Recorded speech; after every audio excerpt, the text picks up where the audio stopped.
Welcome to the Honest Chef Podcast. My name is Chef Bikemi Ugunwa, aka Flavor Shelter, aka The Minstrel, aka The Honest Chef, depending on who is asking. I am here once again with the 001 of the Igbo people in Israel, Igwe Ezebube. By name, His Royal Highness Igwe Calvin Ojukwu. Igwe na nwoke na enweghị etu ihe esi wee kọwa eze ndị Igbo ọfụma ka m kọcheleze ka m were aka. Let me introduce myself, viewers at home.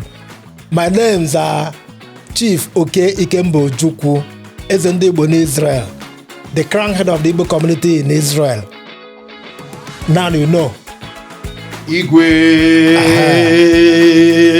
Shall we proceed? Igwe Nigadio. Kune oga drege mandam. This is the second episode. Second time around. Wow. Having the most prominent 001 of Ndi Igbo in my studio. Igwe, I really appreciate this. But I'm not taking this for granted, you know. Ezioku, I'm not taking this for granted. I must say you are highly honored. Thank you very much. You are most welcome. Thank you very much. You are most welcome. Thank you so much. Wow, it's been a while. When was it the last time I was here? Wow. I think that was wow. How time flies. Yeah, exactly. How time flies. Well, let's get inside it. Let's dig deeper immediately. Igwe, the last time that we are on this podcast, we told the people that we are going to explain to us how difficult is it to train children in Israel, because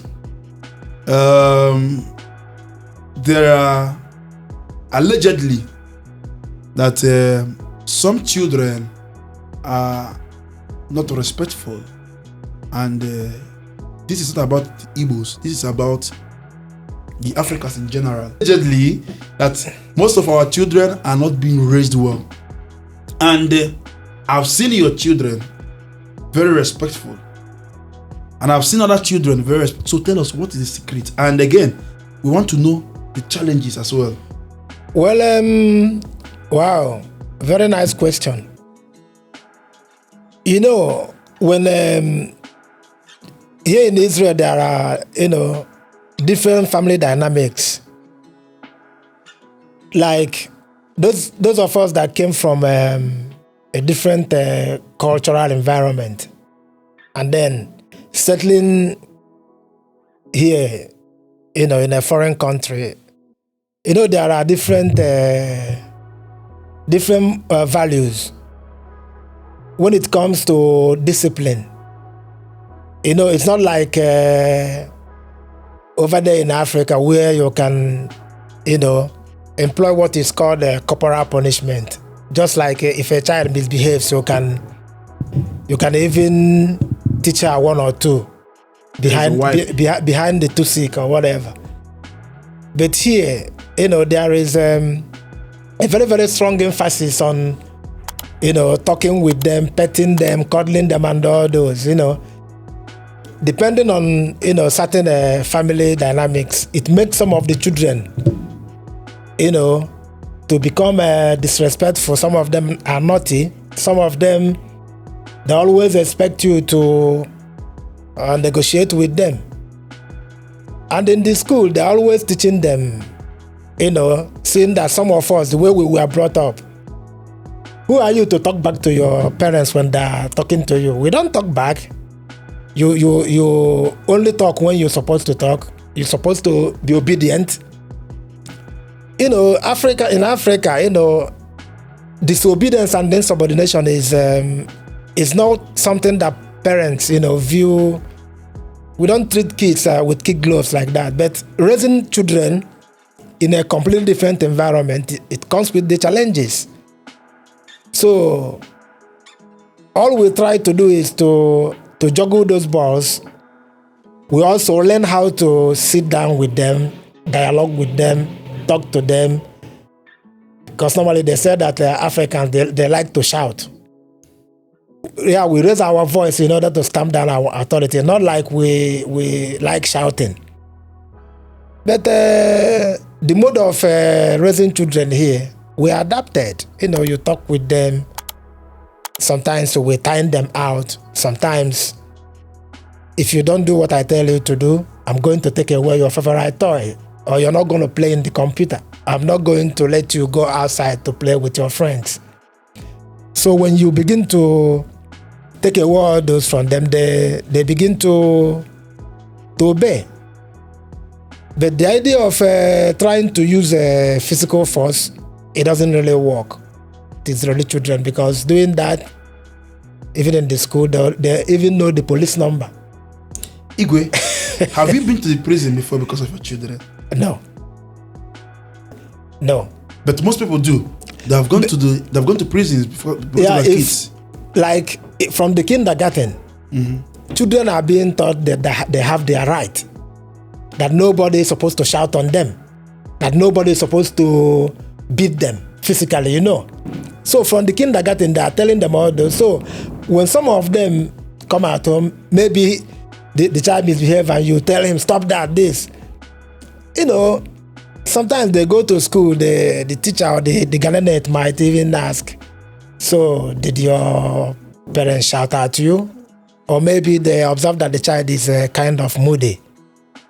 They will start asking the child certain questions. And maybe your daddy shout on you, or maybe your mom did that to you. Children, they begin to coach them to speak what they're not supposed to say. Yeah, then they will start narrating stories. Before you know it, they say, yeah, my father he said he beat you very strong. Yes. Children, they don't understand that they are trying to bring out certain things from his mouth. Before they know it, they say things, and then before you know it, the school will call the police that the child is being abused. So most of the African parents, they got into this problem, not like they are really like pounding or beating, no. And then sometimes, some of the teachers, they cannot even discipline the children. Sometimes they will even pick up the phone and say, come. When you come to the school, they say that he doesn't want to listen. A very good friend of mine, one day, they called him, went to the school, he told them, listen, stop calling me.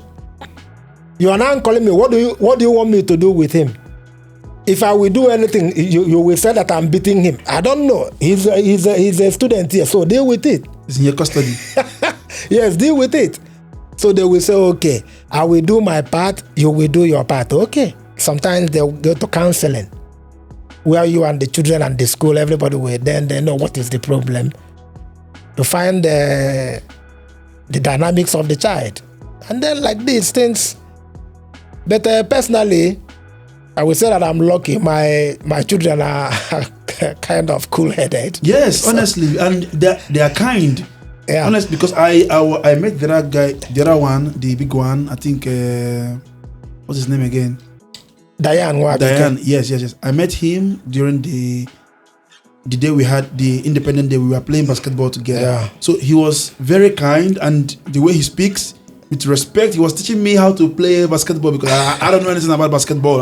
I've not played this before. So he was teaching me on how to play. He was telling me this. I was so tired. He was like, okay, uncle, just try to do this way, do that way. You can do this way. I said, I'm tired. It's okay, relax. Don't worry, go and rest. The other guy was like, bro, come on, let's play. No, leave him, he's tired.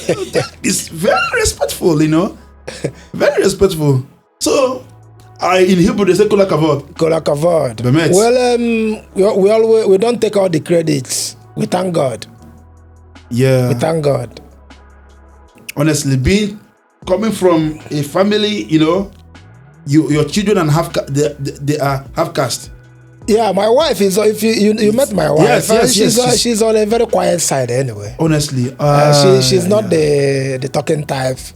She doesn't like a problem. Which she always, my wife is the quiet type, the negotiator. Where I'm like disciplinarian. Mm-hmm. So most of the time, if I'm not home, more especially when they were small, now they're all big. The little one is 15 plus. He's a big boy now. When they were much more smaller, when they start having their own issue, my wife will pick up the phone and call me and say, talk to him. The moment that we hear, it's me. The moment I take the phone, I'll be hearing in the background, that is okay, it's okay. I say, what's the problem? He said, no, that is okay, it's okay. So how did you come across this? Because I know some persons, when they call on the phone, they say, Abba, get out. Abba, don't talk to me. Because anything. Right from the time when they were small, there is a way we communicate, we talk. Everybody, I made them to understand that you need to express yourself. Always say what is that problem. If you don't feel good about anything, if anything is bothering you, tell me or tell your mom. That was how you kind of instill those values. Like, always tell me what is bothering you, and then tell me the truth. Just like my own daddy, my father told me when I was little. My father, told me then, if you will ever lie, if something happens and you lie, eventually I found out that you lie. Next time, if anything happens, I will simply disown you as my child, because I don't know how to protect a liar. Because if you're a liar, you'll be a thief. Yeah. So I pass the same thing with my children. I encourage them to always say the truth. Tell me what happened. Don't lie. That even my big boy now, he's a 26-year-old man. If there's anything, I tell me that this is what happened, I will be mad, okay, but I know the truth. Exactly. So from when they were small, this is how we roll. Wow. But when you begin to use unnecessary force, maybe to beat a child when it's not supposed to. I mean, you instrain them. You begin to create distances, and then they will develop unnecessary fear. When something happens, instead of them to express themselves, they'll be afraid of what your response will be. That is, if they will now start to look for inflame friends. And they explode, if you're doing that, you will shut them down. So they will feel like they feel more protected when they talk to their friends than talking to the parents. And talking to the friends can lead to a lot of things. Yes. It can lead to learning how to lie. It can lead to learning a lot of things that are not moral, Yes. Wow, this is amazing. And again, the idea of teaching them about God, morality. First and foremost, there is God. There is sincerity. There is truth. We study. We go to Beth Knesset. We pray. Then you teach them about charity, to help people, to devote your time for people. That's very important. To always give your time for people who need help. If you're in a position to help, even to contribute your own money. If you don't have your own money to contribute, you can even contribute your own time. Yeah. So like my son, most of the times from the community, people need to talk to some places about Hebrew or whatever. I will put him on call, and he will connect and do everything. Some people like to fill forms. Then I will tell him, go and help the people. He's doing some paperwork for them. So they understand what community is all about. So it's about helping ourselves, growing and then assisting each other. That is what the community is all about. So raising children here in a completely different environment, using our own model, it's kind of difficult, but we have found a way to coexist. And you can see that the children, majority of them are doing well. Our children, they study well in the school, they are serving very well in the army. They are doing very well. Let me not say that they are one of the best, I can say. Yeah, I see, because most times, I think Nigerian children are one of the most brilliant. They are doing very well in the school. In the country. They study very good. But in the school. This topic is a very, very vast one. Yeah, very, very vast, yes. It's a very vast one, because I know some parents who their children are very, very moral. Like, in terms of morality, they have a very good moral life. I know of a family, one of them, I think Miracle.